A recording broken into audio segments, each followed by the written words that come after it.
Hey friends, welcome to day 5 of the BFCM Prepathon 2022, second session of the day.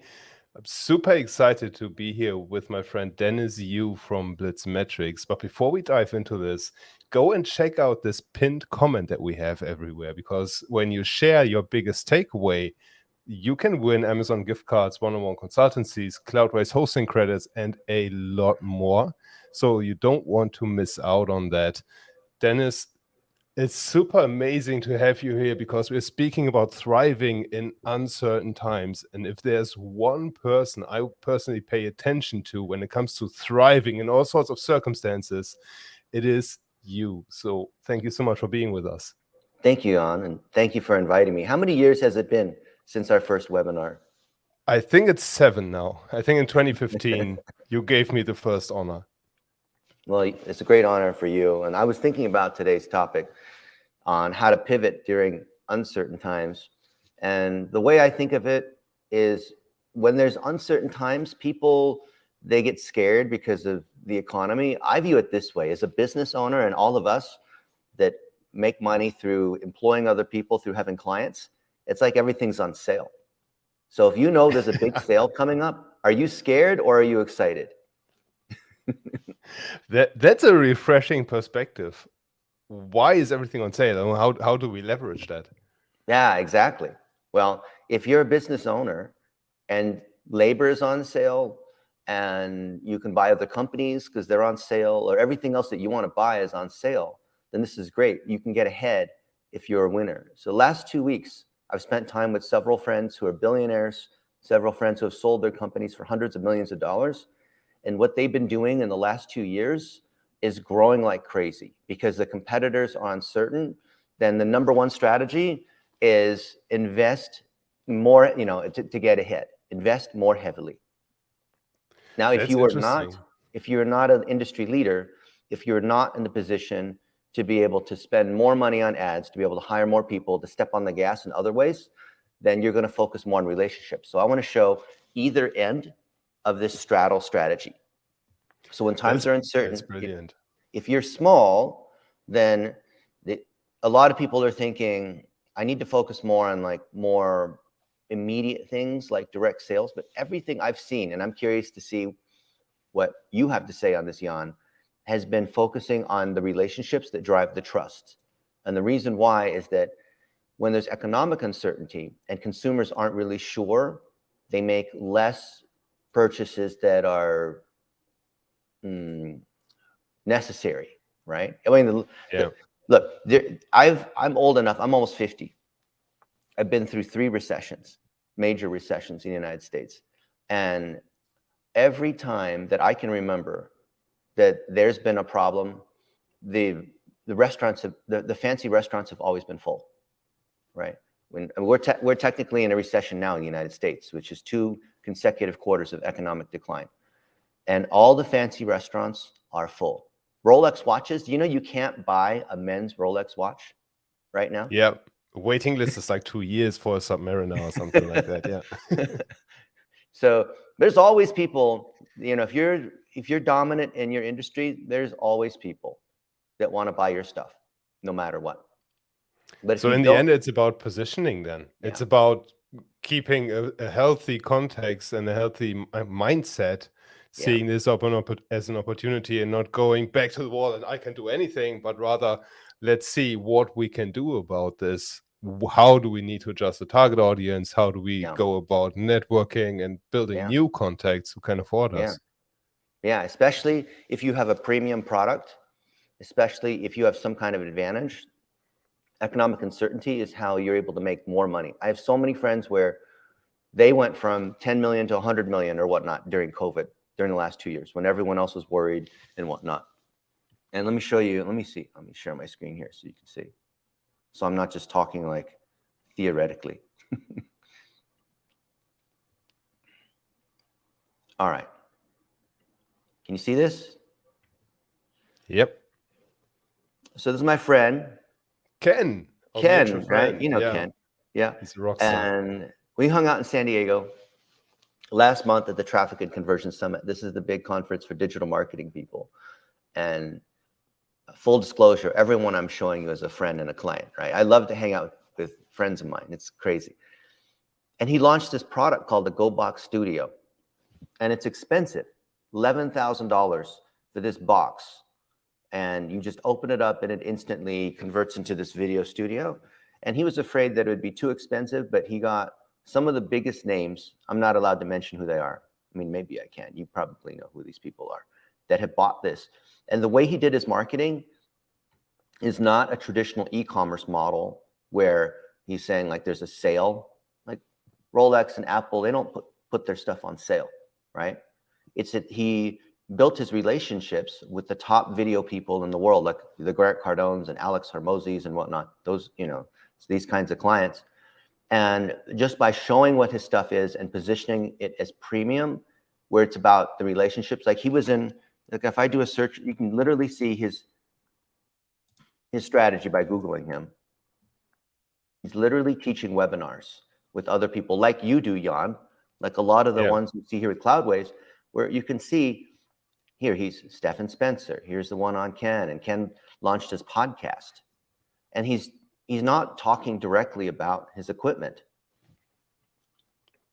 Podcasting has been the killer strategy during COVID. But content capitalists. So if he's a video guy and he's selling a premium video product.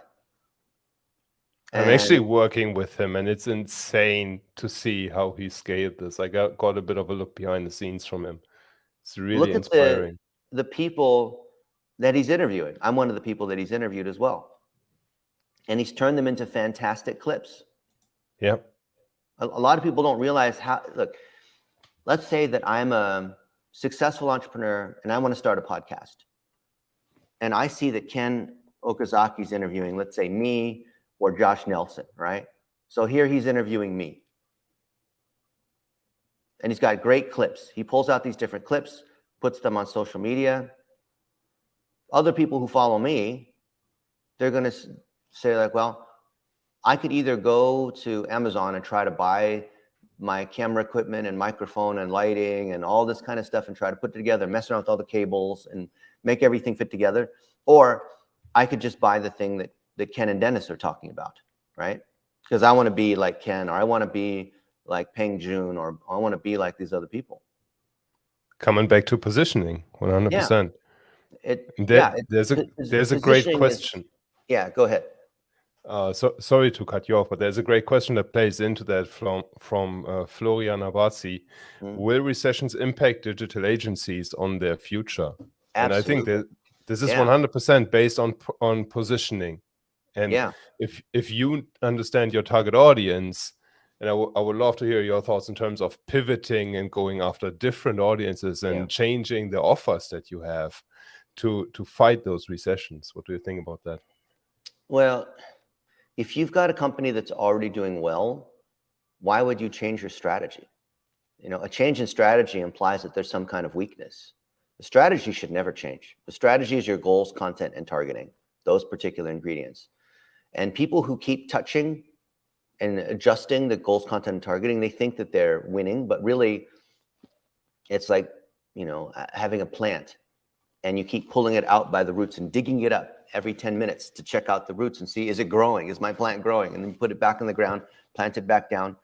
And 5 minutes later, you pull it back out and put it somewhere else. Like you're not going to grow the plant when you do that. So strategy, you never touch, because once it's working, you want to scale it and allow the plant to grow. Not because you're yanking on the leaves to like make the stem grow taller, but because it's working. I want to give you my favorite analogy in this situation, okay? For when times are hard. So let's say, Jan, you're walking on the beach and it's modern times and you find a lamp. You rub the lamp and out pops the genie.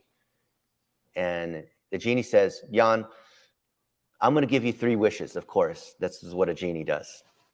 But I'm a modern genie. So every wish that you have, your ex-wife, you don't have an ex-wife, but you know, your ex-wife gets double whatever you wish for, okay? So let's say it's, you know, I don't have an ex-wife, but let's say, you know, the genie says, Okay, so what's your first wish? And we say, I want $10 million. Poof, $10 million right here. And then poof, at the same time, $20 million to the ex-wife, right? And it's like, okay. And second wish, I want, Genie, give me 10 Lamborghinis. Boom, 10 Lamborghinis in a row right here. Boom, 20 Lamborghinis to the ex-wife at the same time. The genie says, what do you want for your third and final wish? And we look at the genie and we say, Genie, I want you to knock me half dead. Ouch.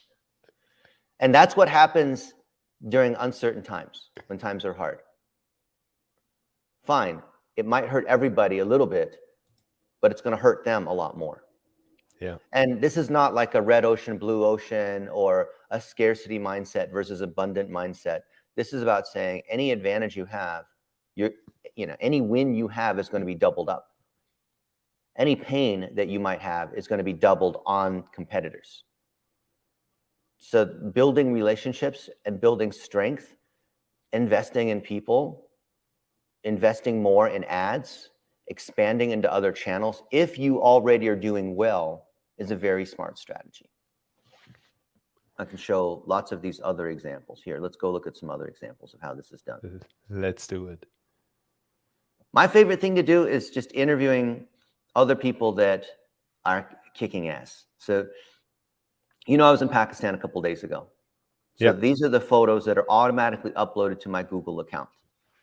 So I have an iPhone, so I pay $10 a month for iCloud, and I pay $10 a month for the photos on Google Photos. So everything on my phone is automatically being uploaded. And this conference we were just at 2 days ago, Connected Pakistan, 30,000 people. This is the biggest conference I've spoken at, which is amazing. Here's Gavin being fed by Imran Aldia, who has just hit 2 million subscribers on YouTube. And this guy here in the middle, in the black shirt, is Sunny Ali, who's the founder of Extreme Commerce. And he's doing $1 billion a year. Actually, if you include the revenue across all his stores, I want to say he's the number 3 guy on Amazon overall in terms of all his stores. 70% of his stores, of the teams that are building these stores, are profitable.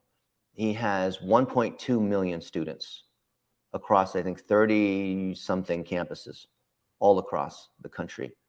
And let's see if I can show. Here's me and him. So fair to say he knows what he's doing. I think he is, as far as I know, you might know someone who's bigger, but I think he's the biggest player in e-com in terms of growing teams of people that do e-commerce. He is a legend in Pakistan. And we have somebody who's on the pictures with us live today. Oh, that's funny. That's funny. Hi, Zainab. Yeah. So I love meeting these people because we get to sit down and ask them, what are they doing? So this is how we stay on top of what's going on, just like what you do, Jan, right? I see you're constantly interviewing these other. It's crazy because you're in Germany and you're meeting all these other people. I have to actually fly out to Pakistan to meet these people, right? And ask them what they're doing. But he's grown because he's opening up these campuses all over Pakistan. He's got great relationships with the government, and he's training up these people. So it's not. So I sat down with the COO. Let's see if I can find a picture of this. There's so many of these. We had 10 speaking events. Can you imagine that? Yeah. Busy times. Oh, this is a different one. Let's see. No, there's so many I got to go. Yeah, we were at a mosque. So we spoke in front of a few hundred students at a madrasa. This is what a lot of people call the terrorist training camps, where they indoctrinate these young boys. But no, they're learning the Quran and they're learning other things. They're not learning terrorism. These people are the nicest people. They're extremists everywhere, not just in that area of the world, for sure. Yeah. No, Okay. One thing that immediately becomes clear when I see you scrolling through all those pictures is that you truly value the relationship with people and knowing people. And that's something that I find myself coming back to as well in uncertain times. I double down on cold outreach. I double down on networking. I double down on just speaking with people. Yeah. Just getting to know them, understanding what challenges they have right now, and then seeing if I can come up with a solution for that. Yeah. Yeah, just double down. That's the secret. Of all my entrepreneur friends that have made it, every time there's been a recession, they double down. It's almost like they're waiting for the sale. You know, when the sale hits, that's when you want to spend your money. Don't spend your money before the sale and you feel like an idiot when everything goes on sale. I could have gotten so much more when it was on sale.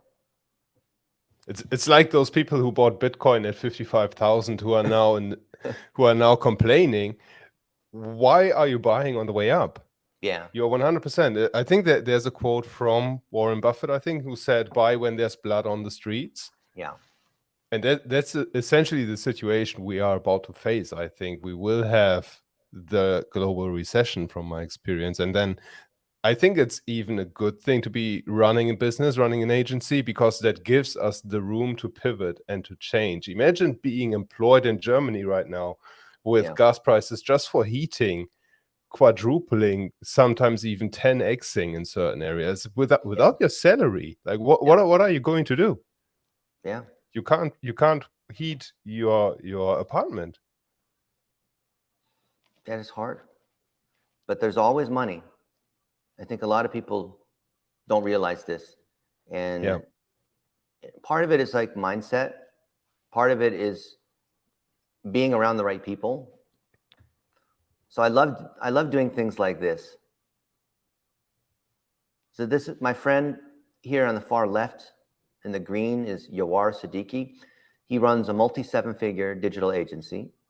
He also owns a chain of hamburger and steak restaurants, which is this one. It's called Jesse's. And he also owns a bunch of other businesses too, like a donut chain and some other things. And so we had dinner after speaking at the National Incubation Center, which is a bunch of startups that do e-commerce and SaaS and whatnot. And then I said, this is the Hall of Fame of business leaders in Pakistan that we're with. There's Rihan Alawala in the white shirt next to me.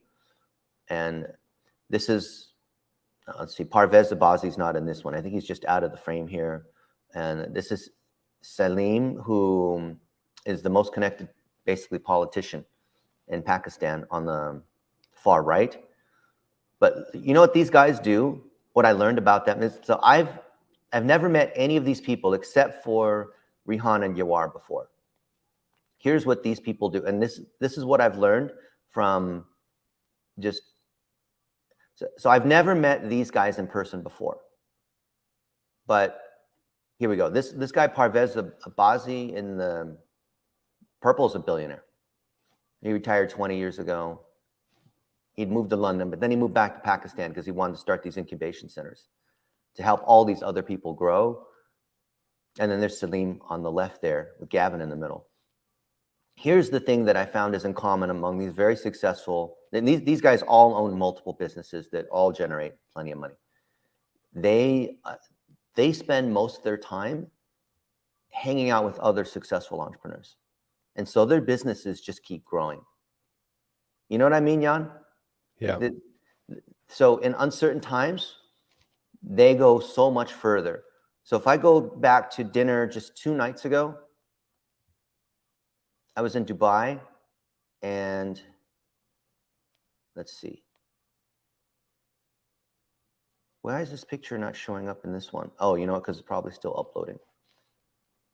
But yeah, my friend just sold his company for $350 million.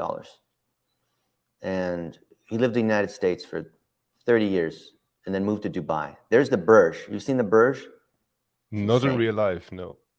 I think it's like 200 stories tall. It's insane. And they have a light show that's on it. But these guys, what they do all day is they just hang out with other people and they do deals. Yeah. And when COVID hit, people flew to Dubai because it was the open city. Right? They were still doing business in Dubai and they were growing their businesses. Every successful American entrepreneur that I've met in the last 30 plus years, just like these new friends that I made in Pakistan, all of them have the same kind of mindset. And it's not just e-com businesses. It's not just service businesses. It's not just like SaaS businesses, but every one of these business owners follows the same kind of framework. Yeah, you have to surround yourself with people that can uplift you and where you can grow together. I'm actually recently joined. Let me see if I can get this into focus. I joined the BIP 100 Club, which is a paid community of 100 business owners globally, where we support each other. We do business together.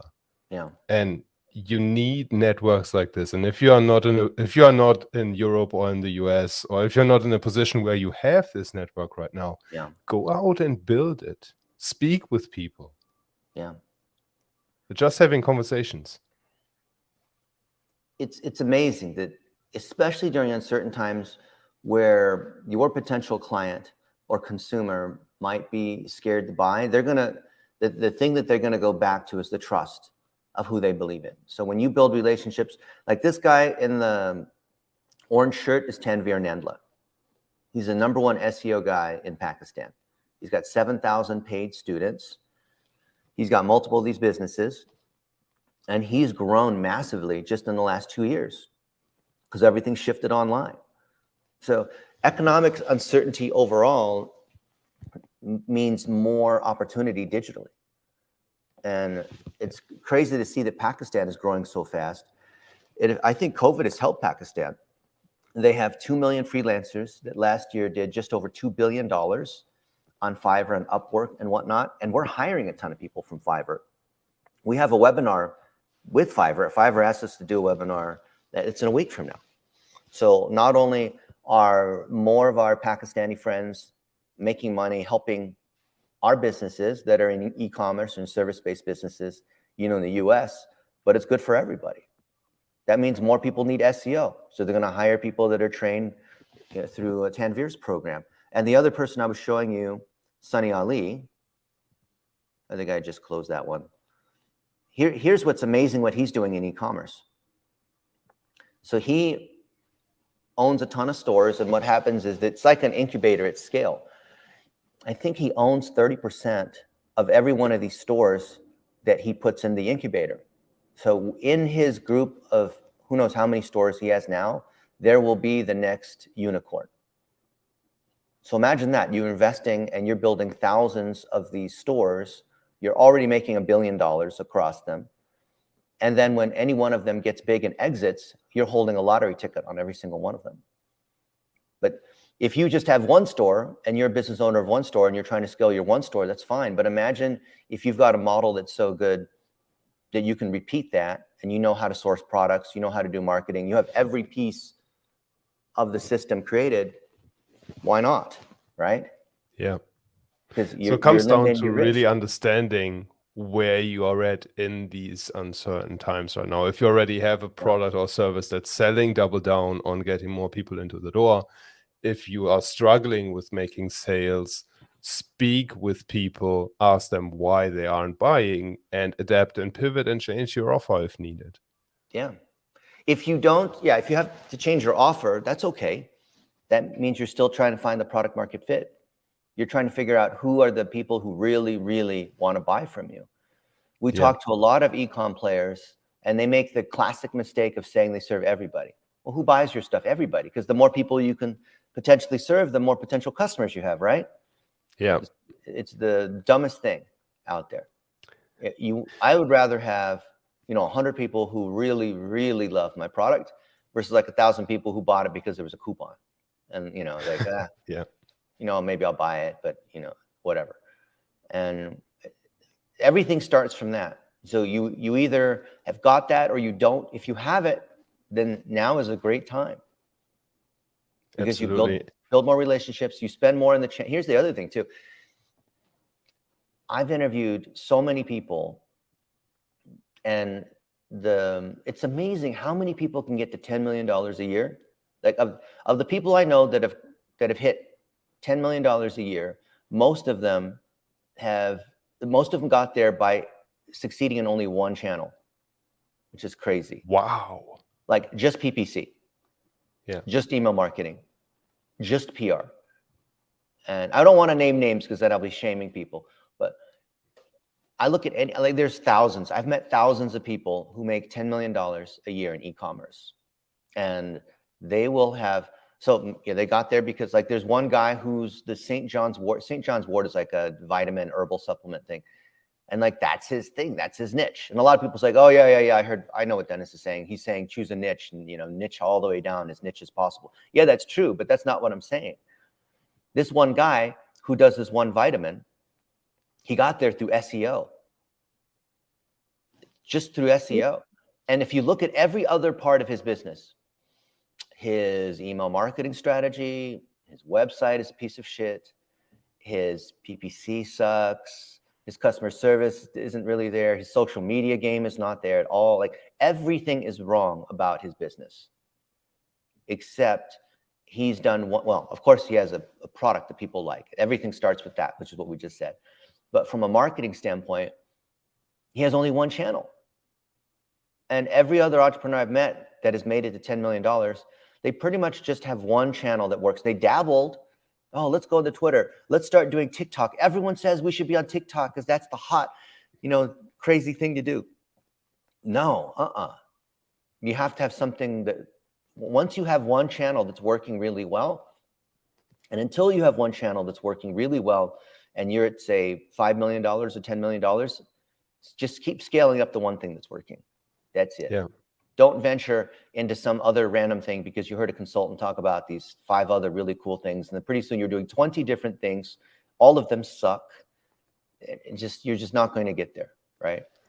Yeah. Like once you get beyond $10 million, then you have a marketing team. Then you have something that's working. You can do all these other things. And it's also how you define success. Like, do you want to scale at any cost? Are you happy to work 12, 14, 16 hours a day and play around with all the stuff yourself? Or is success something like you work 3 hours a week or 3 hours a day, or maybe even 3 hours a week, and then the team handles the rest and you are happy to maybe settle for $1 million or $2 million a year? You don't need 10 or 100 because you enjoy the freedom of life. I think these times right now are making many people evaluate how much they are willing to tolerate in terms of workload and work quality and life quality. Yeah. The other thing about that's super smart what you said, Jan. Would you trade an hour of sleep to make an extra $1 million a year? I'd say no, it's not worth it. Your life's not worth it. In economics, they call this the backward bending labor curve, called the J curve, where you make a certain amount of money, you start working. Like initially, as you're making more money, you work more. And then as you start to make even more than that, you work even less, because what's an extra hour of your time, or an hour to walk your dog in the morning or spend time with the daughter, right? But there's another thing too, which I've only heard from very successful entrepreneurs, which is like the secret. So this guy I had dinner with 2 nights ago who sold his company for $350 million. He sold multiple companies, but this is just the last one that he did. He said he sold that company not because he wanted to make money or whatever, but he exited that company because it was in an industry that he didn't like. And he found that he was doing it just for the money. So he just sold it. He could have made a lot more money. He could have made it, to $1 billion, sold it for $1 billion if he held on to it for a couple more years, but it wasn't about the money. It was about, and it was in healthcare. That's where he made all his money. He wanted to, he didn't want to be a parasite, he said. He wanted to end global poverty. He wanted to do stuff that he was proud of. And it wasn't like he was doing anything that was dirty, right? It just wasn't something that he really, really enjoyed and he was passionate about. He just happened to be very good at it because he spent 30 years on Wall Street. And because he's working on businesses now that he really enjoys, that he does almost like for fun, in like a hobby passion kind of way. Here's the key point. It attracts other mission-minded people. So he doesn't work with people who are assholes. I made this mistake. Maybe you guys, when you first started out, I made the same mistake. Yeah. Don't work with assholes, because if you work with one asshole, then really good people will see that you're working with that person who's an asshole, and they don't want to work with you. Yeah. Like the guy we had dinner with last night, he does $2 billion. And his number one filter is just being around good people. I know it sounds corny and cheesy and simple, but it's really that simple. I find that people who have the most successful businesses are based on relationships with other people that are like-minded, that are there because they have a similar belief and their character is really strong. Yeah. Isn't it nuts? Like, you would think it's because these other people are like really good at analytics or SEO or something. I mean, they are, but the number one thing that brings them together is shared interest. That's skills are not the differentiating factor in uncertain times. There are so many businesses who provide bad quality, or what you and I would say are bad quality services that make a boatload of money Yeah. because they have a network and people trust them. And when you just said that that guy you had dinner with was on Wall Street for 30 years, there's the answer to why he can sell multiple businesses and why he can scale them to a level and build them in a way that they are sellable, because he knows what the wealthy people want, what they are looking for when they are acquiring businesses. He knows that the business can't depend on a single person, that all the processes have to be in place and all that stuff. And if your agency isn't at a level where somebody else is the rainmaker and not you are the rainmaker, your business can't be sold. Period. Full stop. It goes back to relationship strength. I'll share one other thing which will probably surprise people. So, I've been spending the last couple of weeks with Gavin, and we've been traveling all over. And one of the people that are here, this photo. You ever had Texas de Brazil or Fogo de Chão, the Brazilian barbecue? It looks tasty. It's amazing. So it's called the Rodizio. So these Brazilian cowboys called gauchos, they go around with these swords, and you have a placard that's green on one side and red on the other. And green means come at me with the meat. And they go around and they slice these different meats at you until you eventually lose because you give up because you're full. It's like a war of attrition. But you keep eating as much meat as you can until you're full.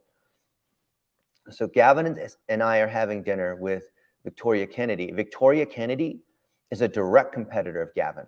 Both of them are 7-figure agencies. And when they first met, Gavin shared everything that he knew, every secret that he had with his number one competitor, which at first surprised her, Victoria. And then Victoria did the exact same thing. She shared all of her best secrets, how she closes deals, how she does PR, how she gets in major publications, how she does TV, how she gets the clients, like everything, shared everything with her number one competitor. These two formerly were big competitors. And like, why would you open up everything to your competitor? Because of what happened where they shared everything, now they're good friends. Now their businesses have both doubled. And I've seen this in every single other industry. Is you work with the people that you initially think is your number one competitor. You tell them exactly how you do everything, and then they reciprocate, provided they're good people. All this caveat is on good people, right? Good people want to always, help each other. If they're a bad person, then you wouldn't do this, right? But I've seen this, that the top home services people, the top people in other product areas, like you would think they're a competitor. I know a lot of these people personally. They share with their competitor because they don't see that other person's a competitor anymore. I did the exact same thing 2 weeks ago, I think, with Justin Moore, who runs the Creator Wizard, and he helps creators get sponsored. And that's exactly what my most recent course is about, how to get sponsored for a podcast or a newsletter and so on. And he was looking for people to help spread his word. And I said, okay, let's see if we can do a shout out swap via email. I put his newsletter in my emails. He put my landing page in his newsletter. And I think today his email went out and I saw a surge of new subscribers coming through from a highly relevant audience. And what he said really stuck with me. What he said, the more people help creators, the better. And that's the entire point. I mean, the world is so big and so interconnected these days. There is no real competition. So this guy in the blue shirt is Seth Price. He's the founder of Price Benowitz, a very successful personal injury attorney firm. He's doing high 8 figures. And he has another 8-figure business called Blue Shark Digital that does SEO for law firms. And one of our agencies does SEO for law firms too, so direct competitor. So on our way back from Dubai, we stopped in DC and we spent a few hours at Seth's office and we trained up his team on PR and SEO, sharing everything that we know about PR and SEO. And we even had a Q&A where all his top SEO people were asking us all the questions about SEO, and I shared everything, right? Like, why would I do that? This guy is a competitor for one of our companies because we do SEO for law firms and he does SEO for law firms. He is a law firm owner, so he's better known in the space because he's an actual lawyer and I'm not a lawyer, right? But I'm a search engine engineer, so I think I have something to say about SEO. Tiny bit. But I think that a lot of you guys that are watching, you might think, why would I do that? You might think this other person's a competitor, but I think if you're willing to challenge your beliefs and you start to build connections with these other people, just like Jan said, where, you know, helping creators get sponsored with this other guy who's a competitor, you might find that you're going to grow your audience. You might find some collaborations that you would have thought were never possible. And in certain times, the big theme here is building on relationships, because the human mind is naturally risk averse, and the consumers that are buying want to buy through safety. And if they see that you're collaborating with the competitors, this is a very good thing. They see it as a safe thing. Here's another thing. So depending on how big your town is, Jan, you ever go to an area where there's like 3 car dealerships in the same place, or there's like 5 restaurants in the same place, right? Yeah. The reason why all these shops are together in the same place is not because there's more competition. It's because it brings more people in. And the fact that there's competition that's collaborating creates more trust. Yeah. Just like a mall. And, you know, and it's convenient. I was just going to say, it's convenient for your potential customers as well. You can just go to Audi, then you go to BMW, then you go to Mercedes all in one day without driving 50 kilometers back and forth. Yeah. Same thing. And then when you work together with this competitor, when you get to know them carefully, you find out that they actually don't do the exact same thing. And there's some things that you do that they don't do, and vice versa. So with these guys here, we showed them all the stuff that we have, and there's some things that they don't know how to do. So they're hiring us for services, and they're buying VAs from us because they need to hire more VAs because the cost of their labor in Washington, D.C. is very high, you can imagine. Yeah. And there's things that they do that we don't. So we want to be able to collaborate with them. So when you look more carefully at the competitor, you're going to find many opportunities for collaboration, which seems like a scary thing to tell your competitor, you know, how you charge and this is how you do everything. And here's your SOPs. Like, why would you feed the enemy all of this? It's incredible. I think during uncertain times, because most people who are weak entrepreneurs, they think they need to work harder. They think that, you know, that whatever thing that's working for them is like a secret and they don't want to give it away or tell anyone else. It's the scarcity mindset. Those people get crushed during uncertain economic times. Those are the ex-wives that get double the punishment. Yeah, absolutely. And it's actually one thing that I'm about to do in a couple of weeks is I'm working on a new course on building an email list, and it will be out as pay what you want, because the recession hits many people really hard, and it's difficult for some people to simply pay the bills. So why not give what I know and have them pay what they want? And if they take it for free, that's great. If they enjoy it, they might be more inclined to buy from me, because when the free stuff is good, imagine what the paid stuff is like. Yeah, free strategies is so smart. I believe you should give. Well, I interviewed Michael Stelzner, who's the founder of Social Media Examiner, last month. And I asked him, so Michael, you're the #1 earner in social media marketing. And there's 1 million people that do social media marketing, right? Even our friend Rose here, she does social media marketing and copywriting and content. We actually met her in Lahore at the conference, which is great. But I asked Michael, you know, hey, you're the #1 guy in social media marketing. You have the #1 conference, #1 podcast, #1 website, #1 everything. How much should you charge for content? Arguably, he's one of the top content creators in the world, especially professional content. And he said, Dennis, you know the answer. Make it free. Yeah, but if you make it free, then how about all your paid programs and all that?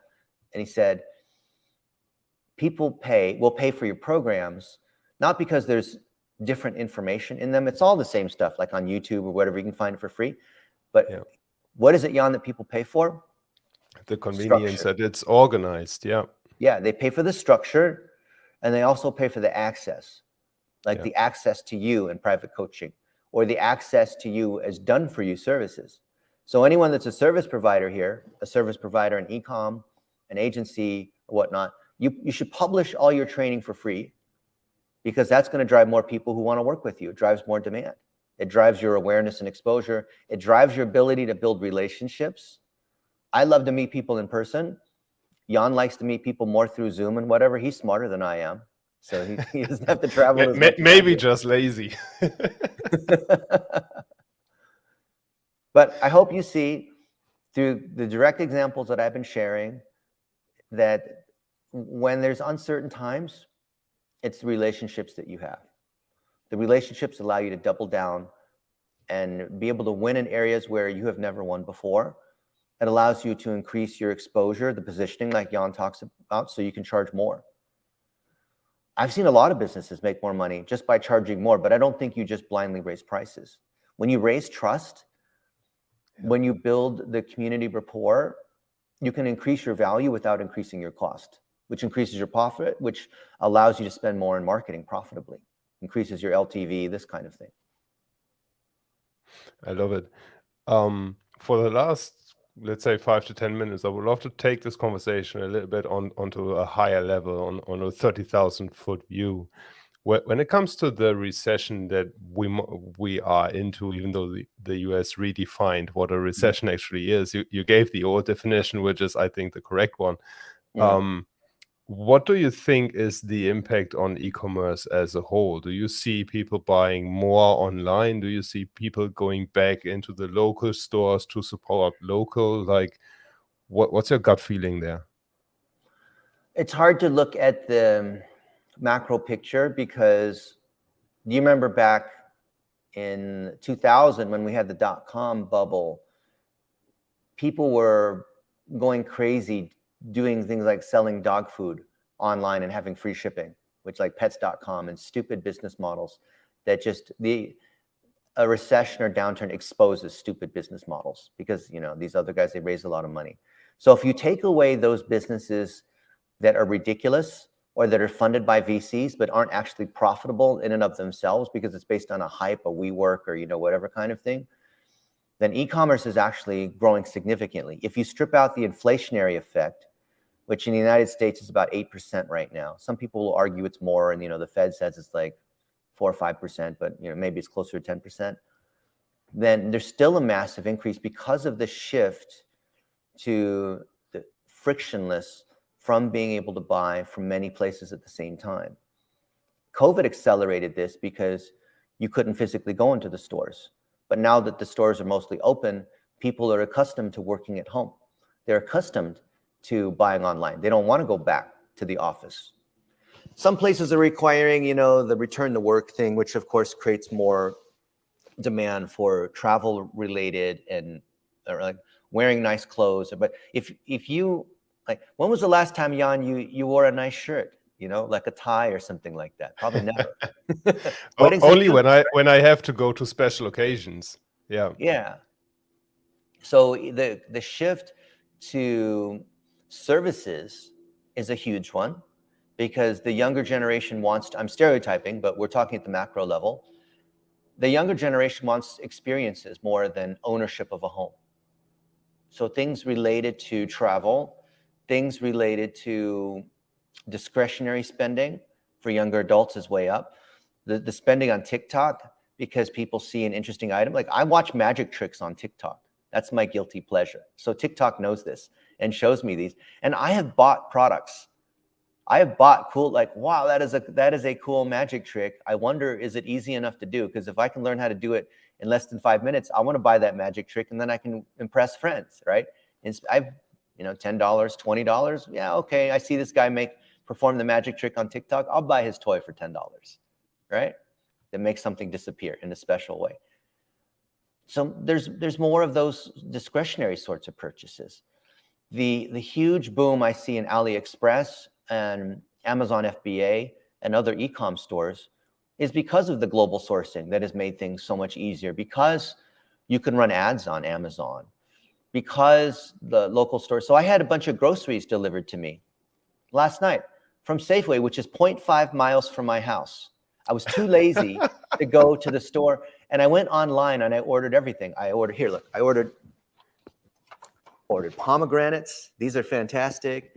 I ordered these oranges, these tomatoes. Like I ordered all this kind of stuff, and it was delivered to my place because I was too lazy to go to the store half a mile away. So I think more and more people are going to be ordering online. It's going to be a channel shift from offline to online, and it's going to be a shift in from more products to services, but more productized services. A lot of products, like I have a Starlink. I think, what is it, like $500 for Elon Musk's like internet everywhere? I can bring this device anywhere in the world, and it talks to his satellites in the sky. So I bought that product. A lot of people bought the product, but I'm also paying $119 a month for that. So I think there's more and more services that are like that. If you have a product and you can bundle in a service, even better, right? I think that's probably the fastest growing area. Or the reverse of that is a productized service is like an agency having a retainer, but in a Design Pickle or Fiverr-like way, like a recurring subscription. Such a huge opportunity. So think about, even if you have some kind of product that's low price, like this. This is my favorite lip balm. You can get this stuff normally, like a cheap lip balm for like 99 cents, but I think this is $15 for a set of 4, depending on what the price is where you are.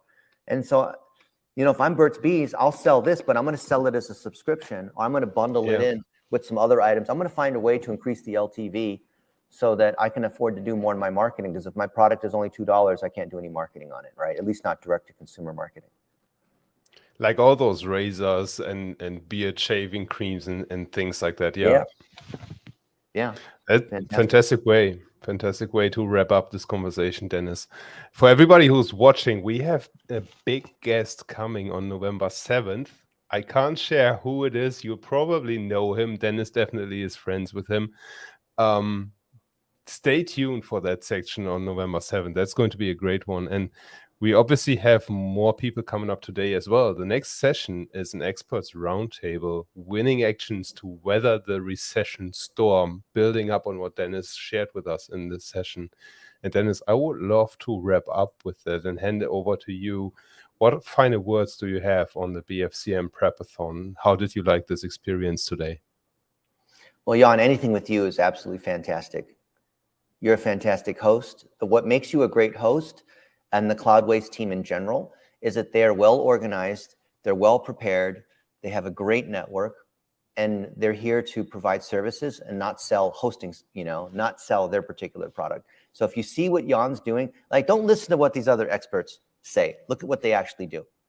What people like Jan do is they build relationships with other experts, promoting them, sharing expertise, because when that expertise is there, that reflects back on Jan and Cloudways. You see what they're doing? Cloudways is growing their hosting business by providing experts, and we happen to be a Cloudways customer, but I didn't even mention that before, right? It's all because of trust. People make decisions based on trust. And in uncertain times, trust is the thing that is in short supply. So when you build relationships, when you open up to these people that you think are competitors, when you find ways to travel to be able to meet people, when you bring other people on your podcast and you're interviewing them and you're uplifting them. Like Jan says all kinds of great things about me. And you know what that does? All day, every day. Share it. I'll share it all day, right? He's even got the login to my Twitter, right? I trust him so much he can do that. But that's because of trust, right? I'm not going to just give anybody my Twitter login. So imagine, the level of trust that Jan has built in the digital marketing community, among the WordPress people, among the course people, among the creators. Like, look at what Jan is doing. And if you do that in your community, you will never have to worry again about being able to sell your product. Appreciate the kind words, and appreciate also all the behind the scenes that you shared with us today, Dennis. It's always a pleasure speaking with you. Thank you so much. Friends, enjoy the next session with the Expert Roundtable coming up in roughly 15 minutes.